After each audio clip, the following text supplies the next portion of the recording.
So right now, I will suggest you to go on the online editor. Okay. So you can just go to your browser, go with this Python online editor. For now, you can just go with this Python online editor, which is like a Google Colab. Okay.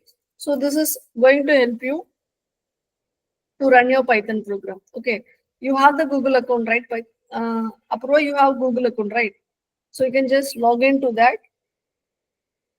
You can type on Google Colab. Others, if you also want to understand, this is one of the important editor which we are going to use it for our data science projects. Okay. So when you're going to train the model, okay, you're going to build the model, you will be using some notebook kind of editor. The editor which I'm speaking here is notebook. This notebook will help you to do everything in a step-by-step manner. Okay. For the detail way how to use it, I will tell you later. For now, you just access this notebook by clicking on new notebook. You can able to create a new editor for your Python program to run. Apurva, you are following with me? Apurva, you can just give it in the chat if suppose you are not able to speak. For your case, I would suggest you to go with this online editor. Here also you can write a code and you can run the code, Python code. Can I repeat it again or I can put that link also here? Ma'am, what is Google Colab? Is it like, how is it connected to Python?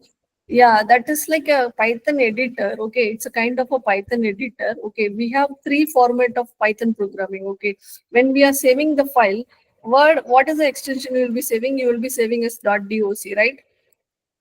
And in Excel, you will be saving XLSX, right? And in PowerPoint, you will be saving .ppt. Likewise, for Python program, we will be saving the Python program in the .py format. If it is in a .py format, we would call this as a script.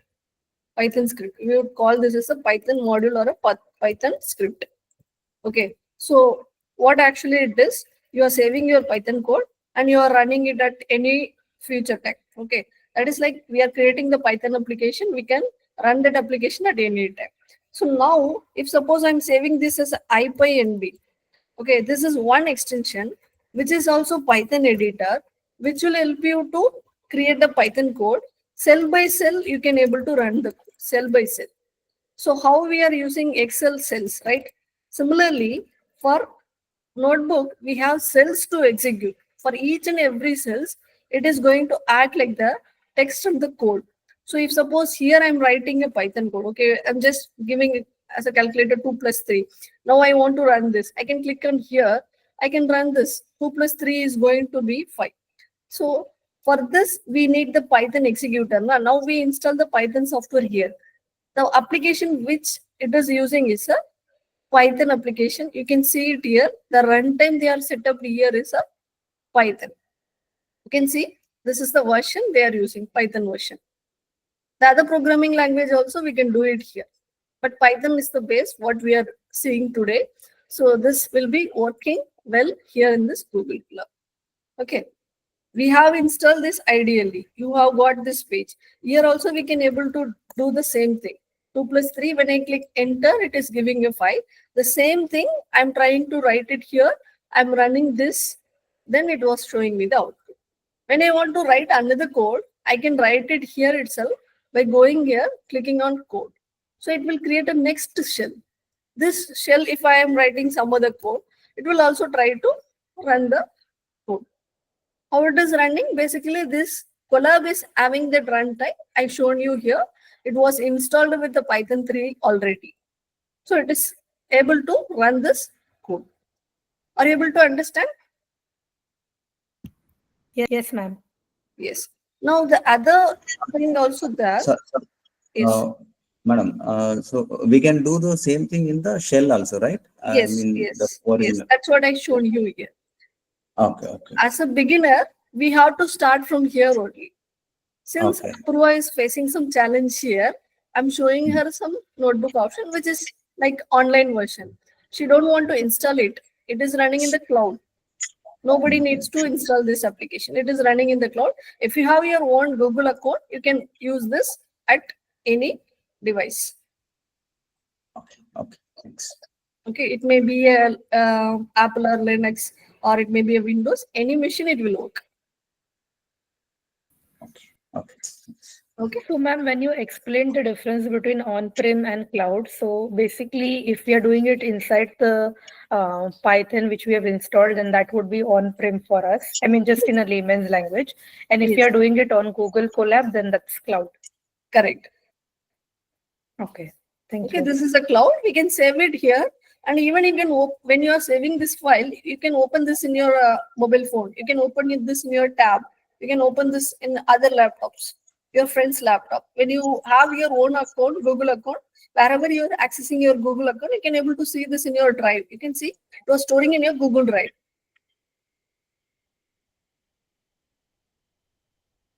Right? Got it? Yes, ma'am. Got that, ma'am. Yes. Others, if you have any questions, you can ask me, or else I will show you the same kind of editor. Okay, not with the cloud, but with on-premises, how we can able to create. I will tell you that also if you are clear on this. Are you able to understand this collab?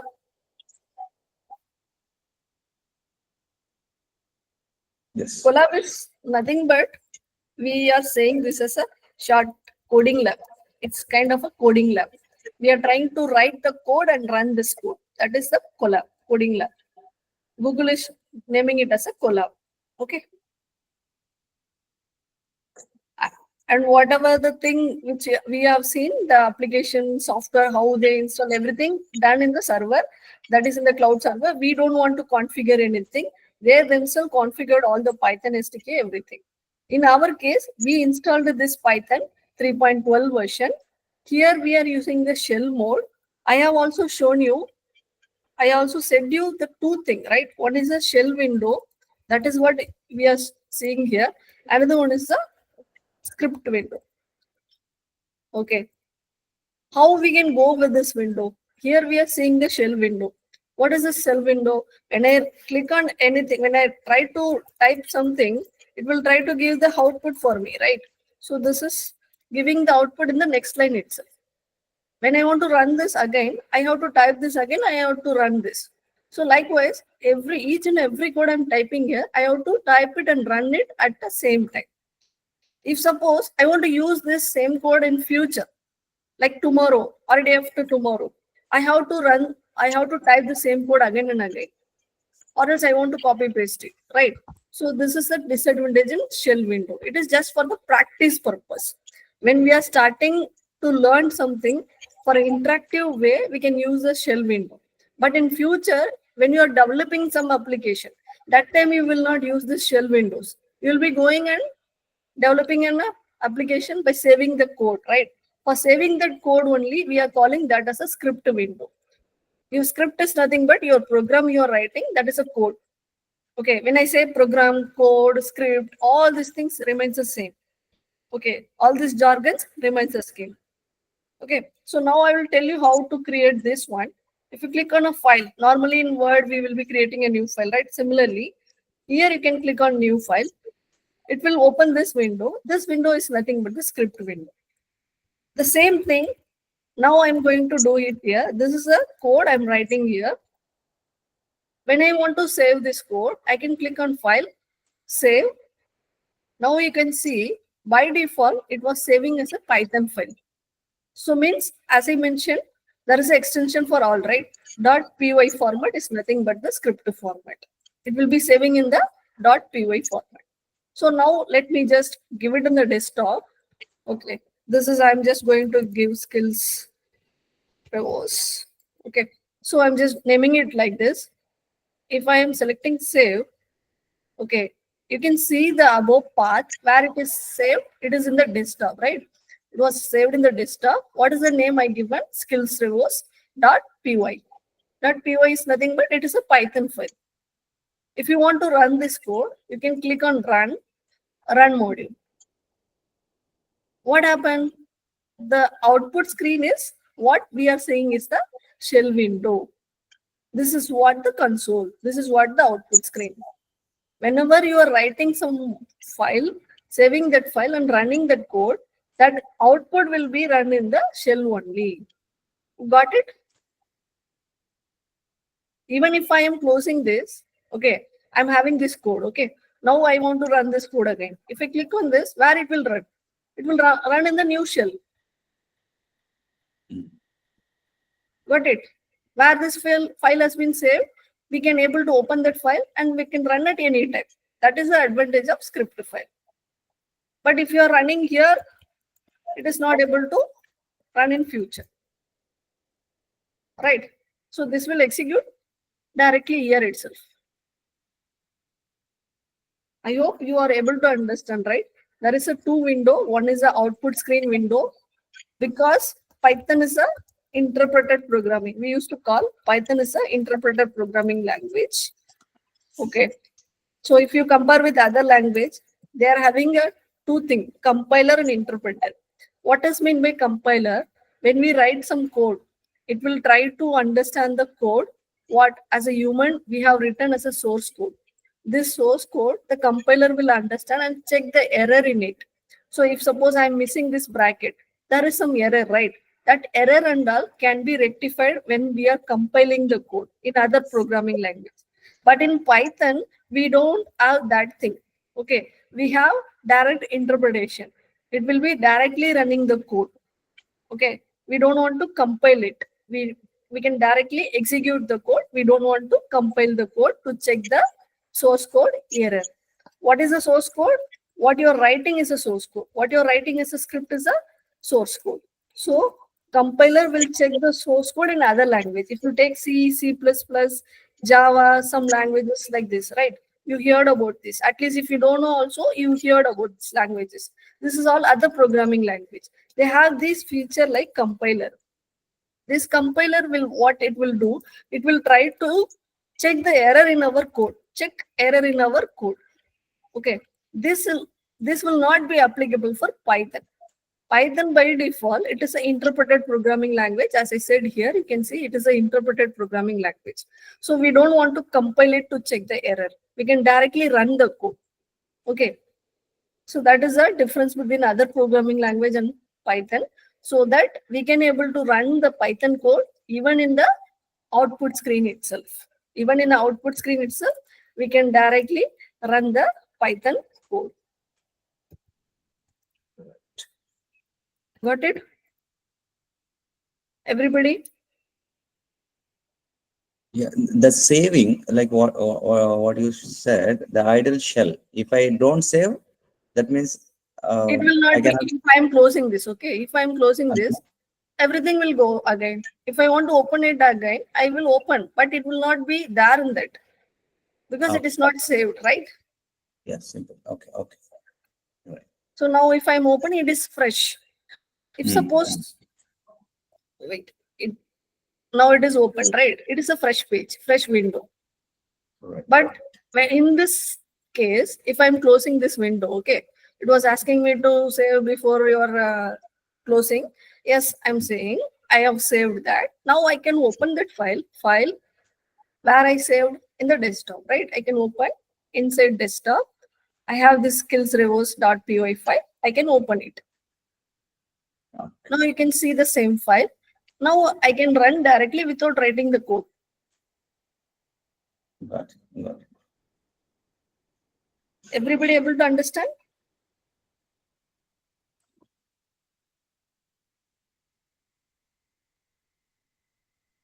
Yes. Any questions? All you are able to understand, right? The two. Yes, ma'am. Yes. Now I will also show you one more thing. Here, this is IPynb. You can see this is storing in the IPynb. Okay. Because I said it was running the code cell by cell. We are not saving it as a separate file like what we have seen here, .py. The script file, we are writing as one code and we are saving it as a one code in the desktop. You can see that has been saved here in this. You can see this is the file, right? This is the file I saved here. It is a Python file. So now The extension for this Python file I can check. Right click on it by going to the properties. I can check it. Okay, show more option. I can just select the properties in it. Okay, if I'm clicking on properties, we can see the file is .py format. Okay, this is the format for the script, whatever the Python script we written, this is the format. But in the case of notebook, the collab which you have seen, here this is saving in the IPy notebook. When I give the name, okay, the first session, let me just give first session. Okay, so this is the name I give it. Now I want to download this to my local system. How can I download? By clicking a file. I can download using a download option. You can see there is a two option. One is .ipynb, another one is a .py. Okay, if you are downloading it in a .py, you can run this code in the local machine itself. Just I'm clicking, you can see that it has been downloaded. Now I'm going to open this in the Python IDE. So I can just right click on this file. I can just give open with Python. If I click on this open with Python, it will able to open that in the Python IDE itself. Or you have other option. Go to file, open like what we have saved in the desktop. Similarly, the downloads is having a first session. I'm opening it. You can see whatever the code which we inserted in the Google Colab has been downloaded here as a .py file. Now the same code you can able to execute in the shell. But what is the problem? Here we are directly giving it 2 plus 3 and 5 plus 3. It is the format of shell mode. It will not run directly here. So what we have to do? We have to do some notation like A or a B, something like that. This is nothing but the variable. We are saving this in the A and B, and then we are printing it as A and B. So now we can run this code and execute where it will run. It will run in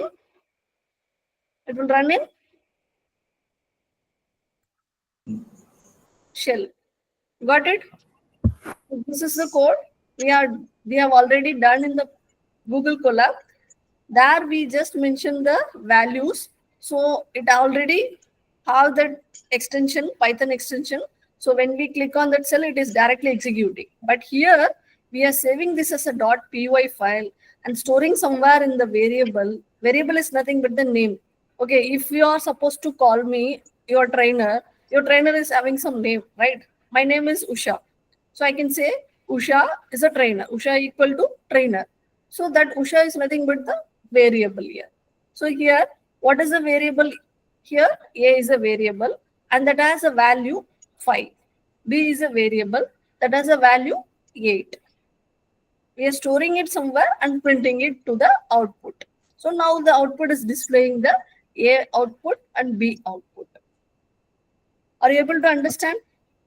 Yeah, Usha, one question. Like earlier, you told directly we can do the same syntax or coding in the shell itself. But Yes. this collab, is it very much necessary, or for the learning purpose? You told like there is No, some no, it is confusion. very much necessary. In future, we are going to see everything in Colab only. Especially for a data scientist and data analyst and any data related task, we have to go with the notebook kind of editor only. We will not depend on this .py because .py is something like you are writing everything in one script and running it. But here you are writing something here and you are writing something here, that then you can also create multiple codes here itself. It's kind of an interactive environment. Okay, so for example, we are going to deal with the Excel data. Okay, I'll be loading the data here and I'll be exploring the data here. I'll be visualizing the data here and I'll be building the model here itself. I don't want to create a different .py file for all these steps. Step by step, I can do it here itself. Even I can add a comments. So you can see the text here. Okay, so now I can add by double clicking it. I can add the command. It's like getting started with Python. Getting started with Python. Okay. Thanks for watching the video. Our knowledge partners, certification alliances, and curriculum creators are Join our popular courses and get an immersive learning experience as we proudly serve as a global trailblazing training solutions provider, dealing with grinding a revolution in upskilling by offering comprehensive and specialized training programs. Following are our services: instructor-led virtual training, on-site training, corporate training, exclusive and individual training, self-paced training, classroom training, customized training, campus training. To know more about our courses, visit our website. Don't forget to like, share and subscribe the video.